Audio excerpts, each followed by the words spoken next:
Hey, so I, 42, female, have been engaged to my fiance, Harry, 44, male, for 3 years, and we have been together for almost 6 years now. The reason we have been engaged for so long, but haven't been able to get married yet, is because right after we got engaged, he received a job offer in the Middle East, and it was an incredibly lucrative job. He is a senior civil engineer, so he was asked to oversee a project there and stay there until it was finished. It was a lot of money that the company was offering, so we had a talk, and he decided to take it up. We could always get married later, and we had waited until we were in our 40s anyway. It wouldn't matter if we waited a little more, so we could live a lavish lifestyle later on. He comes back for a few weeks every year, and we are both fine with this arrangement. Harry also has a 22-year-old daughter, and she has been living with me for almost the past year. She moved out recently and immediately decided to sue me for harassment. His daughter, let's call her Mandy, graduated around 10 months ago, and after that, Harry asked me to let her live in our house for a couple of weeks until she found a job and was able to rent a place of her own. I agreed because I had known Mandy for a long time and she had been a sweet girl, so I didn't have any problem living with her.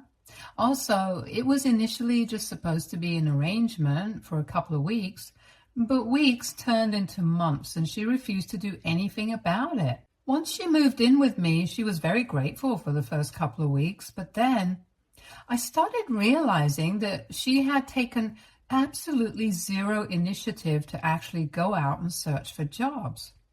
All she would do was sit on the couch and watch crappy reality shows or hang out with her friends. After 2 months, I started asking her if she had started applying for jobs yet, and at first she would just tell me that she was applying online, but she couldn't find anything that she liked. I even offered to help her out because I really didn't think that she was looking for anything, but she told me that she would know if she liked something. Eventually, she got really rude and told me to back off because she wanted to take her things at her own pace, and she didn't want me to rush her. Of course, she apologized wholeheartedly right after that and begged me not to tell her dad about it, so I didn't. She also promised me that she would start putting more of an effort into looking for jobs and wouldn't let me down. So that pacified me for a couple of weeks. But then I noticed that she had gone back to her usual behavior. Around the 6-month mark, things started getting really difficult for me to tolerate because she was 21. And I know that's really young, but she had made a promise to me, and it didn't seem like she had any intention of living up to it because she hadn't changed her ways in the slightest. So I started pressuring her more and more to go out, look for something, do something with her life, but she did not seem affected by my insistence at all. In fact, I think it made her more lazy, if anything, because she even stopped pretending to look for opportunities. We had a lot of arguments about it, and I threatened to kick her out several times, but I couldn't bring myself to do it because she wouldn't have anywhere else to go since her mother, Abigail, 44, female, had moved away a couple of weeks after Mandy left for college to take care of her parents. And for those who are wondering why I did not speak to her biological parents about this, I did. But all of us came to the same conclusion, that no matter how much I threatened her, I wouldn't have it in me to actually kick her out when it came down to it. Call me what you want, but every time that I would end up fighting with her over this, she would apologize so profusely later on that I wouldn't have the heart to ask her to move out. Harry also tried to explain this to her a couple of months back when he was visiting, and she promised him that she would change, but she didn't. So basically, we had tried everything and it didn't work, and I was getting really exasperated because even though we had enough money, I just couldn't put up with a freeloader. And it was not even just about the money. She didn't even help with the household chores or run any errands and left it all up to me.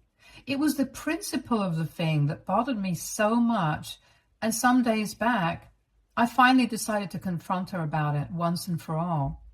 I came back home from work one day to find her still sitting on the couch and realized that she hadn't moved from her position since when I had left home in the morning. That really pissed me off. And I instantly told her that it had been long enough now. She could either find a job and start pulling her weight around the household or get out of my house because this is no place for freeloaders. She started to get mad and told me that she was trying, but it was not her fault that the economy was in recession and there were no good opportunities. So yet again, I had to explain to her that people always start somewhere small and then work their way up. She can't just expect somebody to offer her the salary she wanted at her first job. It was the same argument, so I just told her that I had made up my mind and I didn't care what Harry or Abigail would have to say about this. But now she would have to move out. Then she tried to manipulate me by getting all sentimental and saying that she had always considered me a mother figure, and it would be really unfair of me to treat her like that. I had heard this speech a million times before, so then it had lost its initial charm and I could see right through her. So I told her that this was not going to work on me and I was serious. She even tried to play the, "but I would have nowhere to go if you kicked me out" card. And I told her that she should have thought about that before doing nothing for the past year. And I told her that she had to find a job or I really would kick her out. At that point in time, I was so fed up with this entire situation that I didn't even feel bad for her when she started crying. It had happened enough times before. I couldn't afford to care about these things and keep letting this crap slide all the time. After I told her off, I even called Harry and Abigail up to let them know what was going on, and they seemed to be fine with what I had said. We were all in agreement that eventually she would need to start pulling her own weight around the household, and I couldn't let this go on. They even thanked me for doing this in their absence and actually even being there for Mandy for so long. That night, nothing really happened, but the very next morning I saw that Mandy had packed all her stuff and was gone before I even woke up. At first, I was slightly worried for her and wanted to call her up to get her to come back immediately. But then I decided against it because she was an adult and I was sure that she could take care of herself. So for the next couple of days, none of us had any contact with Mandy until I was served with a harassment lawsuit last week. It was a huge shock for me and I immediately decided to call her up. But she did not respond, so I decided to speak to Harry and Abigail about it, and they were just as shocked as I was. They told me that they would speak to her about it because the lawsuit itself was pretty ridiculous since she was accusing me of harassing her on the grounds that she was disabled, and apparently I had promised to let her live with me in her father's absence, but instead I had started verbally abusing her and would bully her almost every day because she couldn't find appropriate work that would also pay well due to her disability. So I would constantly taunt her about it and try to put her down, and she had finally had it with me. So she was demanding that I pay her so that she could get therapy and try to recover. The disability she had picked to fake was epilepsy, which is a pretty serious issue, and I couldn't believe that she would stoop so low for some money. Of course, after a brief discussion with her parents, I decided to fight back. She was not responding to any of us anyway, so it's not like we had the option to speak to her and try to make her see sense. If she had really made up her mind that she was going to do this, I was not going to back down either because I had been nice to her for the past year and that had not worked. So now maybe this would work. She needed to learn that there is no way to make easy money in this world, especially if you're faking a disability just for revenge. Last week, when we met at the mediators, I instantly accused her of not even having epilepsy in the first place, but somehow she had managed to put together proof And by that, I meant fake medical records and prescriptions. I'm pretty sure she had bribed her way into this. But since she had no access to anybody's money, I didn't know how she got around it. Thankfully, when I brought this up with her parents, Abigail had me send the medical records to her, and she instantly told me that she recognized the letterheads on the documents and told me that she was pretty sure that she had spoken to her friend and got her father, who was a doctor, to come up with all of this and help her out. She told me that one of Mandy's closest friends in school was the daughter of a renowned medical professional, and she was pretty sure that she had gone to them for help, and this is how they had chosen to help her out. That was all that we needed. And 2 days back, when we met again, Abigail testified against Mandy, and she had no way out of this because she had been caught in her lies now. My lawyer and I managed to turn the tables on her and prove that it was actually she who was harassing me with fake claims, and that she actually had no disability at all, that she had been lying all along. So the case was dismissed. But unfortunately, she was screwed because of the stunt that she had pulled with the fake medical reports. Apparently, her friend's father has not even been in on this, and he was now suing his own daughter and Mandy because they had used the letterhead from the hospital that he worked in and his name to commit fraud and put him at risk of losing his license. Since we had filed an official complaint with the hospital for faking these reports, and he had to go to lengths to prove that it was not him, but his daughter, who had stolen supplies from his office to come up with these documents for Mandy. Naturally, anybody in his place would lose his mind if something like this were to happen. So I didn't exactly blame the guy. And it's not like he was just coming after Mandy. He was coming after his own daughter as well. But at least his own daughter had the means to defend herself with a lawyer because she had been working for a couple of months now. Unlike Mandy, who had been completely reliant on us, and after she was exposed for what she had done, which she had promised would not happen, she got thrown out by her friend as well, and now she really has nowhere else to go. So she tried to come back to me, but I told her that there was no way that I was taking her back anymore, and it was pretty stupid of her to even try coming back because she had tried to make me seem like the villain just because I wanted her to get a job and there was no way that I was going to help her out anymore. I really had treated her like my own daughter for the past couple of years, ever since I had started dating her father. But now that time is gone. I made it very clear to her, and she eventually had to leave. After that, she called Harry and Abigail and started to apologize to them for everything that she had done so far, and then asked them to send her some money because her friend had kicked her out of her apartment where she had been living so far, and where she had come up with this incredibly clever plan of suing me with fake harassment claims. And then they plan on splitting the money that they received as a settlement from this case. Unfortunately, not only had their stupid plan backfired really badly, but they had also earned themselves another lawsuit on their hands.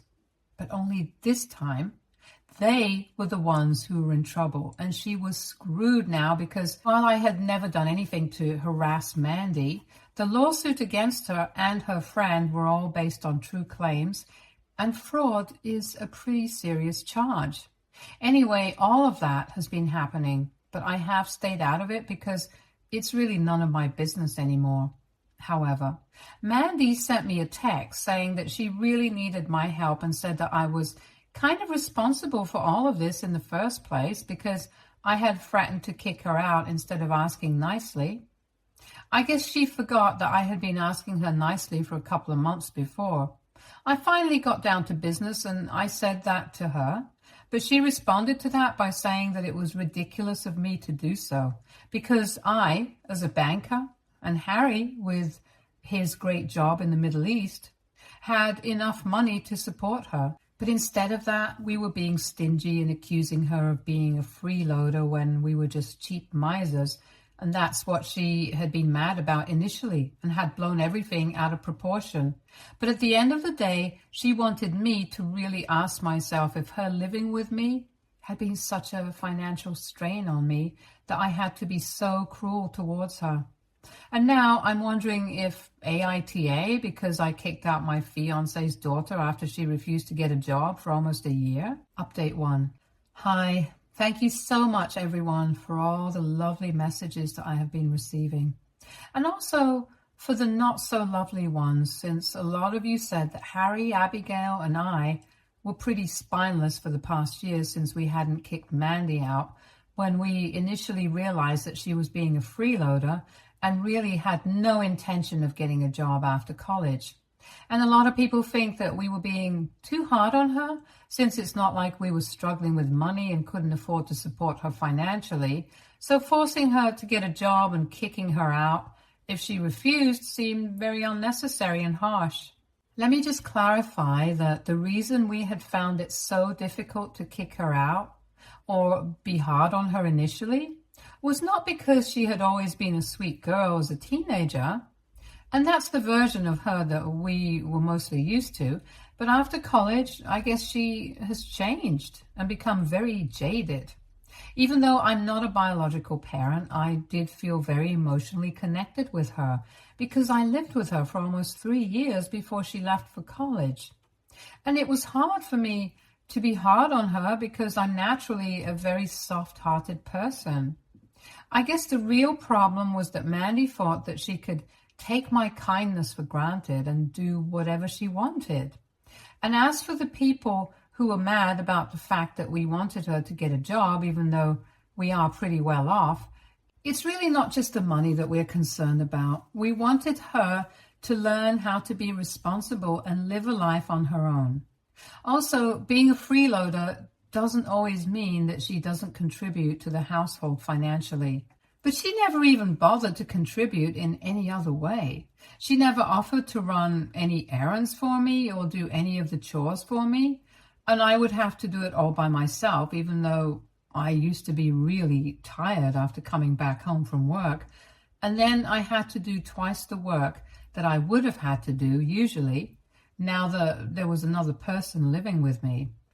We didn't have a housekeeper either, since owing to the location of my house, which happens to be pretty secluded, nobody would be willing to work here for long. And believe me, it had been tried and tested already. So I was mostly used to doing all the work on my own. But I expected her to help me out a bit, and she didn't even try to do that. It was just really frustrating, and I don't think I need to explain further. Anyway, these are a couple of reasons that we found it necessary for her to get a job and move out, because that's what everyone does. Now that all of that is out of the way, I can talk about what happened with Mandy and I. The last time that we spoke, it was on text. And this was about 3 days back. After I received that message from her, I made the post here because I was in a dilemma. But then, since most of the comments said NTA, I stopped worrying about it so much and did not even respond to her. I also spoke to Harry about it, and he was of the same opinion, that I don't need to bother myself with it anymore because she's an adult. She needs to realize that actions have consequences, and nobody is going to constantly bail her out. Abigail, on the other hand, was a bit iffy about the entire situation. Just to be clear, she did not have anything against what I did regarding the fact that I filed an official complaint, and she's fine with that since she herself was the one to testify against Mandy. But she just doesn't want Mandy to go to jail and ruin her future because of this insanely stupid mistake. So she has told us that she is going to try and come back and make sure that they are able to come to a settlement with Mandy's friend's dad, because if they don't settle out of court, this case might go to trial, and then there's no telling what might happen. The two of them might even end up in prison because fraud, like I said, is a pretty serious charge. So far, I don't even know if the legal proceedings have started against them or not, since I haven't even bothered to find out. But if Abigail is coming back to help Mandy out, I'm sure that she will be in good hands since Abigail used to be a corporate lawyer until she switched to running her parents' bakery with her when she moved away. So even if we are not on speaking terms with her anymore, at least Harry and I have the satisfaction of knowing that she will be taken care of. It's not like she's being completely abandoned here, and honestly, even if she had, it would not be a big deal because at 21, I think she should have the brains to tell right from wrong. Anyway, that's my side of things, and I really hope that she's able to sort everything out. But Harry and I are staying out of this. Update 2. Hi, so it's been 2 weeks since my last update, and from what I know, the legal proceedings against Mandy and her friend have started. I have stayed in touch with Abigail, and she's actually living with me right now. Thankfully, Mandy was able to get another friend to help her out and has been staying with her. I think I had made it sufficiently clear that I did not want her coming back here, and I guess they're respecting that. Abigail, however, I have no issues with her, and she's actually been a great help around the house. From what I know, the hospital itself, along with the doctor, is suing the two of them, so it's a pretty tough battle to fight. But Abigail is determined not to let her daughter go to jail, and I have faith in her that she will be able to bring them to an out-of-court settlement. Of course, the team of lawyers that the hospital has are all sharks, and it's pretty daunting for her to return to the world of lawyers after so long.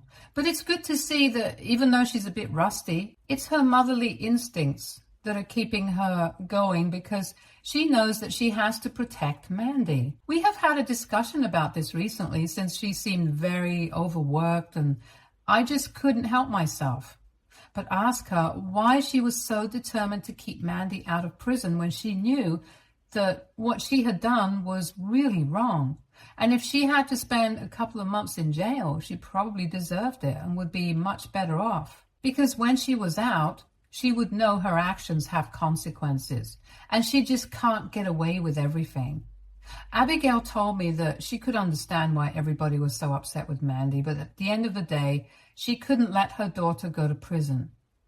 She will continue to fight for her, but she has also told me that she had not yet forgiven Mandy for the stunt that she had pulled and was still very upset with her. But even then, she felt like she had to protect her, and I guess I understand where she's coming from. Relationships are complicated, and nothing is ever black and white. I really feel bad for Abigail and Harry. I have just known Mandy for the past couple of years, but they have been raising this little girl from when she was a baby. And now to think that she might end up behind bars for this mistake that she's made is just insane. And if I put myself in their place, I don't even know what I would have done. Harry and I have been speaking to each other for hours almost every day for the past couple of weeks. And I can tell that he is really distraught. I know that he's trying really hard to hide it from me, but he's very worried about Mandy and what is going to happen to her. So far, Abigail has been handling things pretty well, and it seems unlikely that this might go to trial anytime soon. But even if it's unlikely, the chances are never zero.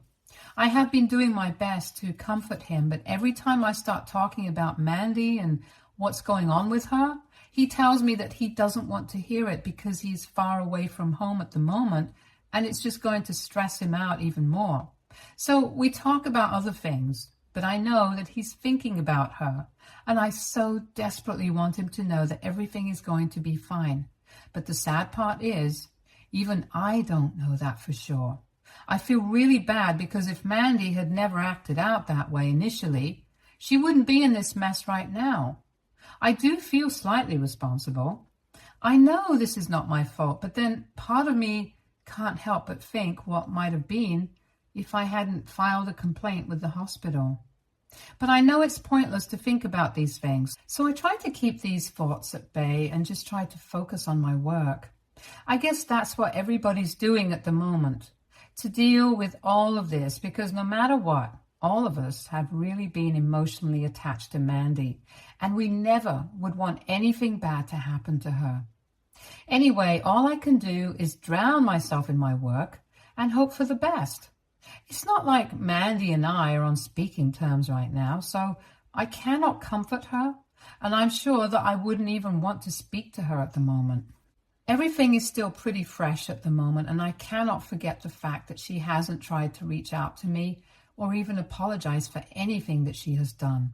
So I don't even know what we would talk about until she apologizes. I'm really sorry if I seem to be rambling or if all of this seems a bit incoherent, but my thoughts really are all over the place at the moment because I'm very worried about the future and what it holds for all of us as a family. I'm just going to keep my fingers crossed and hope for the best, but I have something good to share in my next update. Thank you so much for hearing me out. Update 3. Hey, it's been close to 2 months since my last update, and I am thrilled to tell you guys that we were able to get Mandy out of trouble and come to an out-of-court settlement. It cost us an exorbitant amount of money, but Harry, Abigail, and I all pulled together some money to bail Mandy and her friend out. We took as little money as we could from her friend because we felt that Mandy was responsible for most of this mess, so it seemed only fair that we paid it all off. Of course, her friend was at fault too for even agreeing to this plan, but we are choosing to ignore that right now. And before anybody comes at us for going easy on Mandy, we just want to let you know that the only reason we bailed her out in the first place was because we did not want to go to trial. But that doesn't mean that she's off the hook permanently.